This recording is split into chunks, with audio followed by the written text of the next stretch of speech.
আচ্ছা, আজকে আমরা ফিজিক্স 2 এর তৃতীয় অধ্যায়ের দুটি গুরুত্বপূর্ণ প্রমাণ দেখি। এই দুটি প্রমাণ পরীক্ষায় আসার সম্ভাবনা প্রায় 100%। প্রথম প্রমাণটি হলো পিবি গামা বা PV power gamma equal to ধ্রুবক, আর দ্বিতীয় প্রমাণটি হলো CP minus CV equal to R. তাহলে এখন আমরা 1 নম্বর প্রমাণের সমাধান করি। প্রথমে লিখব যে মনে করি একটি সিলিন্ডারে 1 মোল গ্যাস আছে। এই গ্যাসের পি ইকুয়াল চাপের পরিমাণ, ভি ইকুয়াল ভলিউম বা আয়তন, টি ইকুয়াল টেম্পারেচার বা তাপমাত্রা, ইউ ইকুয়াল অন্তস্থ শক্তি, সিভি ইকুয়াল স্থির আয়তনে গ্যাসের মোলার আপেক্ষিক তাপ, সিপি ইজিক্যাল টু স্থির চাপে গ্যাসের মোলার আপেক্ষিক তাপ, আর ইকুয়াল সার্বজনীন গ্যাসীয় ধ্রুবক। এ গ্যাসে ডিকিউ পরিমাণ তাপশক্তি সরবরাহ করায় এর চাপ, আয়তন, তাপমাত্রা ও অন্তস্থ শক্তি বৃদ্ধির পরিমাণ যথাক্রমে ডিপি, ডিভি, ডিটি ও ডিইউ। এক কথায় আমরা কোনো গ্যাসে যদি ডিকিউ পরিমাণ তাপ সরবরাহ করি তাহলে এর ফলাফল স্বরূপ চাপ বৃদ্ধির পরিমাণ ডিপি হবে, আয়তন বৃদ্ধির পরিমাণ ডিভি হবে, তাপমাত্রা বৃদ্ধির পরিমাণ ডিটি হবে এবং অন্তস্থ শক্তি বৃদ্ধির পরিমাণ ডিইউ হবে। এক্ষেত্রে বাহ্যিক কাজের পরিমাণ ডিডাব্লিউ হলে তাপগতিবিদ্যার প্রথম সূত্রানুসারে। এখন তাপগতিবিদ্যার প্রথম সূত্র কি? তাপগতিবিদ্যার প্রথম সূত্রটি হলো যে আমরা কোনো বস্তুতে যদি তাপের সরবরাহ করি তাহলে এই তাপের কিছু পরিমাণ গ্যাসের মধ্যে অণুগুলোর অন্তর্নিহিত শক্তি বৃদ্ধি করবে বা অন্তস্থ শক্তি বৃদ্ধি করবে, আর বাকি যে পরিমাণ আছে এটার জন্য গ্যাসের আয়তন প্রসারণ হবে। যেহেতু গ্যাসের আয়তন প্রসারণ হবে আর আমরা শক্তি প্রয়োগ করছি বা তাপ প্রয়োগ করছি, সেক্ষেত্রে কি হবে? বাহ্যিক কাজ হবে। তাহলে এখন আমরা তাপগতিবিদ্যার প্রথম সূত্রটি লিখব। ডিকিউ মানে যতটুক তাপ দিব এটা ইকুয়াল ডিইউ মানে অন্তর্নিহিত শক্তি যোগ হলো ডিডাব্লিউ মানে বাহ্যিকৃত কাজ। এখন ডিইউ বা অন্তর্নিহিত শক্তি এটার সূত্র হলো সিভিডিটি, আর ডিডাব্লিউ বা বাহ্যিক কাজ এটার ফর্মুলা হলো বা সূত্র হলো পিডিভি। তাহলে এখানে ডিকিউ ডিকিউ নিলাম আর ডিইউ এর মান সিভিডিটি, সিভিডিটি দিলাম, প্লাস প্লাস দিলাম, তারপরে ডিডাব্লিউ, ডিডাব্লিউ এর মান কি? পিডিভি। তাহলে এখানে আমরা ডিডাব্লিউর পরিবর্তে পিডিভি নিব। এখন আমরা এখানে যে প্রমাণটি করতেছি এটা রুদ্ধতাপীয় প্রক্রিয়া। রুদ্ধতাপীয় প্রক্রিয়া কাকে বলে? যে প্রক্রিয়ায় কোনো গ্যাসের ভিতর বা কোনো বস্তুর ভিতর তাপ প্রবেশ করতে দেওয়া হবে না এবং তাপ বর্জন করতে দেওয়া হবে না। এক কথায় যে প্রক্রিয়ায় কোনো বস্তুতে তাপ প্রবেশ করবে না এবং ওই বস্তুটি তাপ বর্জনও করবে না। মূল কথা হলো তাপের কোনো আদান প্রদান হবে না, একেই রুদ্ধতাপীয় প্রক্রিয়া বলে। তো যেহেতু রুদ্ধতাপীয় প্রক্রিয়া বা এখানে তাপের কোনো আদান প্রদান হবে না, সেই ক্ষেত্রে ডিকিউ মানে তাপ আদান প্রদানের পরিমাণ মানে বৃদ্ধি বা হ্রাসের পরিমাণ কত হবে? 0 হবে। সেজন্য আমরা এখানে ডিকিউ এর পরিবর্তে 0 নিব, এখানে সিবিডিটি ডিটি নিব, আর প্লাস প্লাস নিব, পিডিভি পিডিভি নিব। এখন এটা ডান পক্ষকে বাম দিকে নিব, আর এটা বাম পক্ষকে ডান দিকে নিলাম, এটাকে 1 নাম্বার দিলাম। এখন প্রমাণে কি ছিল? প্রমাণে ছিল পিবি গামা ইজিক্যাল টু ধ্রুবক। পিবি গামা ইজিক্যাল টু ধ্রুবক, এখানে ভি আছে, প্রমাণে ভি আছে, এখানে পি আছে, প্রমাণে পি আছে, বি আছে, প্রমাণে পি আছে, বাট প্রমাণে কোথাও টি নাই। তার মানে এখন আমাদের কি করতে হবে?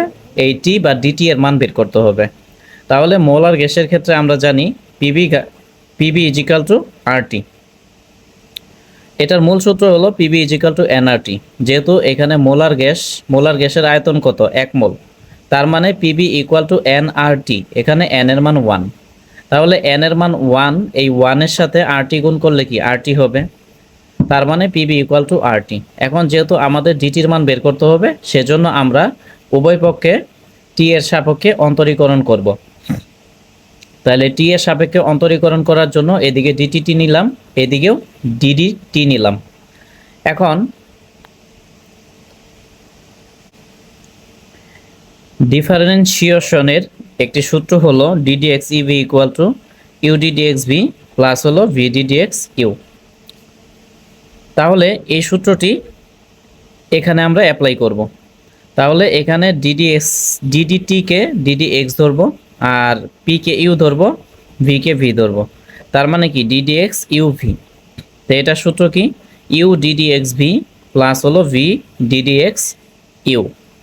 এখন এখানে ইকুয়াল ইকুয়াল দিলাম, তারপরে এখানে নিচে আছে ডিটি। তো যেহেতু ডিটি আছে তার মানে আমরা টি এর সাপেক্ষে অন্তরীকরণ করতেছি। এখানে টি হলো ভ্যারিয়েবল বা চলক বা পরিবর্তনশীল, সেই ক্ষেত্রে আর এর কোনো কাজ নাই, সেজন্য আরকে আমরা এই ডিডিটি এর সামনে নিব। তাহলে আরকে ডিডিটি এর সামনে নিলাম, তাহলে পরে কি থাকে ডিডিটি, আর যেহেতু আরকে সামনে নিচ্ছে আর এখানে থাকবে না, তার মানে শুধু টি থাকতেছে। এটা থাকলো। এখন পি পি নিলাম, ডি এর সাথে ভি নিলে ডিভি, আর নিচে হবে ডিটি, প্লাস প্লাস নিলাম, ভি ভি নিলাম, ডি এর সাথে পি নিলে কি ডিপি, আর নিচে হবে ডিটি, ইকুয়াল ইকুয়াল দিলাম, আর আর নিলাম। এখন ডিফারেন্সিয়েশনের আরেকটি সূত্র হলো ডিডিএক্স এক্স ইকুয়াল 1। তাহলে এখানে ডিডিটি টি, ডিডিটি টি এর মান কত হবে 1 হবে। এখন এখানে ডিটি এবং ডিটি এই দুটি লসাগু কি হবে ডিটি। তো এখন লসাগু ডিটিকে হর ডিটি দ্বারা ভাগ করলে 1 হবে, 1কে পিটিভি দ্বারা গুণ করলে পিটিভি হবে, প্লাস প্লাস ডিটিকে ডিটি দ্বারা ভাগ করলে 1, 1কে ভিডিপি দ্বারা গুণ করলে ভিডিপি হবে, আর এখানে আর এর সাথে 1 গুণ করলে আর হবে।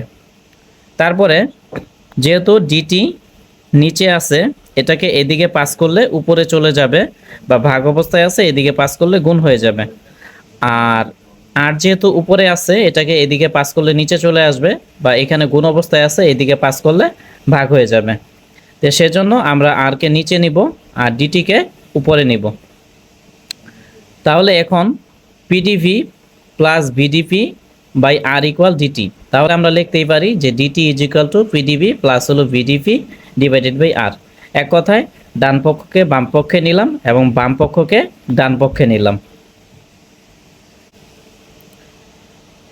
এরপরে এখন আমরা ডিটি এর মান 1 নংয়ে বসিয়ে দিব, বা 1 নংয়ে বসিয়ে পাই। তাহলে 1 নংয়ে যদি এটার মান বসাই, 1 নংয়ে কি আছে সিভি ডিটি। তাহলে যেহেতু আমরা ডিটির মান পাইছি, এই ডিটির মানটা শুধু এখানে বসাই দিব। ঠিক আছে, তাহলে ডিটির মান আমরা কি পাইছি পিডিবি প্লাস হলো ভিডিপি ডিভাইডেড বাই আর। তার মানে সব কিছুই ঠিক থাকবে, শুধু ডিটির পরিবর্তে PDV plus VDP divided by R নিব, শুধুমাত্র এই জায়গায় বা এই স্থানে। তাহলে 1 নম্বরে মান বসাইলাম, বসিয়ে এতটুক পাইলাম। এখন এখানে সিবি আছে আর এখানে দুইটা পদ আছে, তাহলে সিবির সাথে এই দুইটা পদই গুণ হয়ে যাবে। তাহলে সিবির সাথে পিডিবি গুণ করলে সিবি পিডিবি প্লাস প্লাস সিবির সাথে ভিডিপি গুণ করলে সিবি ভিডিপি, আর আর নিচে আছে আরকে নিচে নিলাম, প্লাস প্লাস নিলাম, পিডিবি পিডিবি নিলাম, আর এখানে ইকুয়াল ইকুয়াল নিলাম, 0 0 নিলাম। এরপরে এখানে আর আছে আর এখানে হরে কিছু নাই বা নিচে কিছু নাই, সেজন্য 1 ধরে নিব। তাহলে আর এবং 1 এই দুইটা লসাগু কি হবে আর হবে।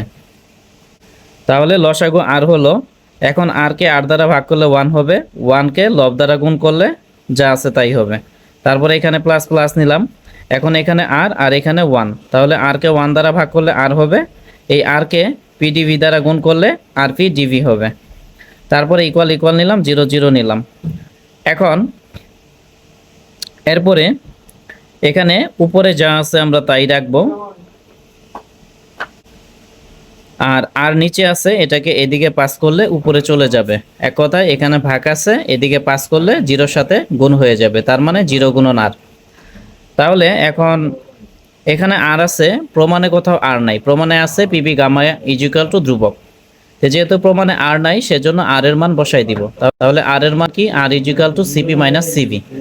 তাহলে আর এর মান সিপি মাইনাস সিবি দিলাম, আর এখানে পিডিবি পিডিবি দিলাম, আর এখানে বাকি যতটুক ছিল ততটুক হুবহু লিখছি।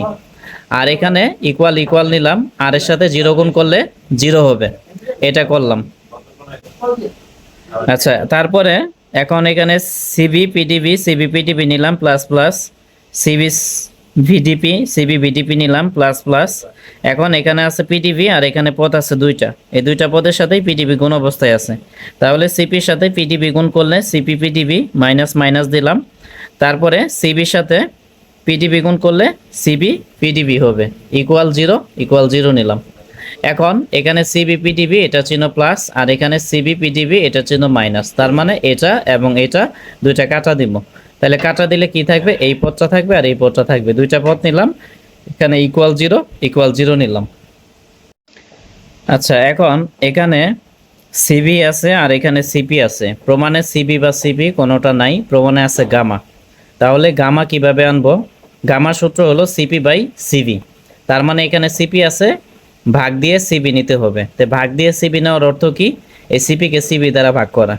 এখন সিপিকে সিবি দ্বারা শুধু ভাগ করলে চলবে না, এটা যেহেতু একটি সমীকরণ, সেজন্য কি করব, সবগুলো পদকেই সিবি দ্বারা ভাগ করে দেব গামা আনার জন্য।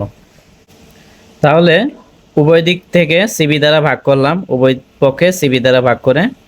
এখন এখানে পদ আছে দুইটা, তাহলে দুইটা পদকে আলাদা আলাদা করে সিবি দ্বারা ভাগ করে দিব। আর এখানে প্লাস প্লাস নিলাম। এখন জিরোকে সিবি দ্বারা ভাগ করলে জিরো হবে। এখন সিবি সিবি কাটা, তাহলে থাকবে বিডিপি, আর প্লাস প্লাস নিলাম। তারপরে এখানে সিপিকে সিবি দ্বারা ভাগ করে আলাদা করে লিখলাম। আর এখানে পিডিবি আছে, পিডিবি নিলাম, ইকুয়াল জিরো নিলাম। তারপরে এখানে ভিডিপি নিলাম, প্লাস প্লাস নিলাম, CP by CB equal gamma, তাহলে এটার পরিবর্তে গামা নিলাম। আর এখানে পিডিবি আছে, পিডিবি নিলাম, ইকুয়াল জিরো নিলাম। এরপরে এখন এখানে আছে ডিপির সাথে পি এর সম্পর্ক, ভি এর আপাতত কোনো সম্পর্ক নাই, সেজন্য এই ভিকে ভ্যানিশ করব। তো এই ভিকে ভ্যানিশ করার জন্য কি করতে হবে, এই পদটাকে ভি দ্বারা ভাগ করতে হবে।